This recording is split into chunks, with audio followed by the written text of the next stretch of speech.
एक नगर में भगवान शिव का एक भव्य मंदिर था, जहाँ हर वर्ष दूर दूर से भक्तजन शिव जी के दर्शन करने के लिए आते रहते थे। सावन का महीना था। दूर दूर से कावड़िए कावड़ लेकर भगवान शिव को जलाभिषेक करने आए हुए थे। मंदिर का परिसर भक्तों की भीड़ से भरा हुआ था। तभी अचानक आकाश में बिजलियां हुई और सोने का एक थाल उतरा।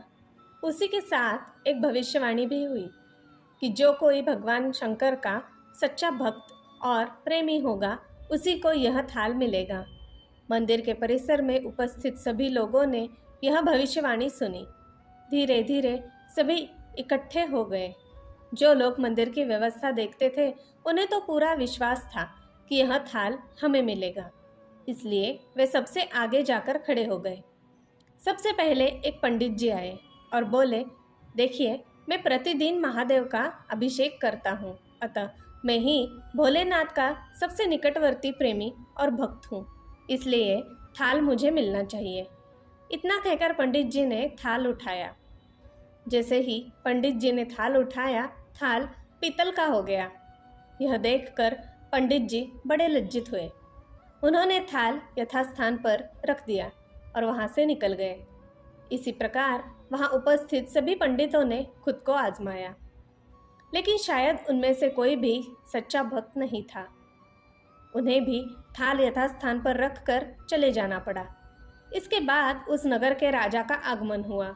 राजा साहब आगे आए और बोले, मैंने महादेव के मंदिर में बड़ी भारी दान दक्षिणा दी है, इसलिए यह थाल मुझे मिलना चाहिए।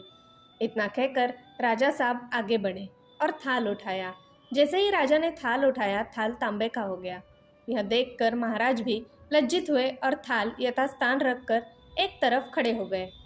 इसके बाद इसी तरह एक से बढ़कर एक दानी, महात्मा और भक्त पधारे और थाल उठाया, लेकिन किसी के हाथ में कुछ और किसी के हाथ में कुछ हो गया, लेकिन सोने का नहीं रहा। तब लोगों को पता चला कि हम में से कोई भी महादेव का सच्चा भक्त नहीं है। उसी समय एक किसान का आगमन हुआ। वो बेचारा महीनों बाद आज चातुर्मास के सोमवार के शुभ अवसर पर शिवजी के दर्शन करने आया था। गरीबी और गृहस्थी के बोझ तले दबा दिन रात खेतों में मेहनत मजदूरी करके अपना और अपने परिवार का गुजारा करता था। अभी रास्ते में आ ही रहा था कि कोई भिखारी मिल गया और कुछ खाने को मांगने लगा। इस किसान को दया आ गई। अपने खाने के लिए जो खाना लाया था, वो उसने उस भिखारी को दे दिया। थाल के बारे में इसने भी सुना था, लेकिन इसने उस ओर कोई ध्यान नहीं दिया। सीधा मंदिर में गया और महादेव का पूजन करके बाहर आ गया। परिक्रमा करके जाने को हुआ, तभी पीछे से एक व्यक्ति बोला, भाई, तुम भी थाल को उठाकर देख लो, हो सकता है तुम ही वह सच्चे भक्त हो जिसके लिए यह थाल आया है। किसान को लगा वह व्यक्ति उसका मजाक बना रहा है। किसान ने हंसते हुए कहा, भाई, मैं तो कभी कोई पूजा पाठ भी नहीं करता, महीनों में एक आध बार मंदिर आता हूँ, मैं काय का सच्चा भक्त। वह अजनबी बोला, भाई, हम तो देख चुके हैं, हमारी भक्ति तो 2 कौड़ी की भी नहीं। अब तुम भी अपना हाथ लगा कर देख लो, सोने का थाल मिले न मिले, किंतु पता तो चलेगा कि तुम्हारी भक्ति में कितनी सच्चाई है। लोगों के बहुत आग्रह करने पर आखिर उस भोले भाले किसान ने जाकर थाल उठा ही लिया। जैसे ही उसने थाल उठाया, लोगों के आश्चर्य का ठिकाना नहीं रहा। सोने का थाल रोशनी से चमचमाने लगा। यह देख सब लोगों में खुशियों की लहर दौड़ गई। सभी लोग उसके जय जयकार करने लगे और पूजने लगे कि भाई, तुम ही सच्चे भक्त हो।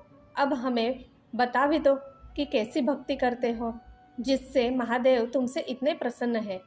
तो किसान बोला, भाई, मैं तो कोई भक्ति नहीं करता, मैं केवल दिन भर खेतों में काम करता हूँ और थोड़ा समय निकालकर ज़रूरतमंद लोगों की मदद करता हूँ। इसके अलावा मैं कोई विशेष कार्य नहीं करता।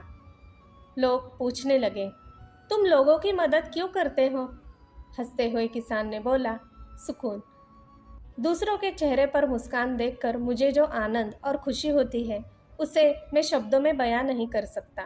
शायद यही कारण है कि महादेव मुझसे खुश है।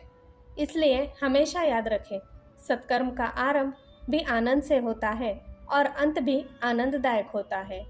दुष्कर्म का आरंभ भी दुख से होता है और अंत भी दुखदायक होता है। आप सैकड़ों मील की यात्रा करके भी दूसरे का दिल दुखाते हैं तो आपकी वह तपस्या, साधना और महादेव का दर्शन धूल के बराबर है। जय भोलेनाथ। धन्यवाद।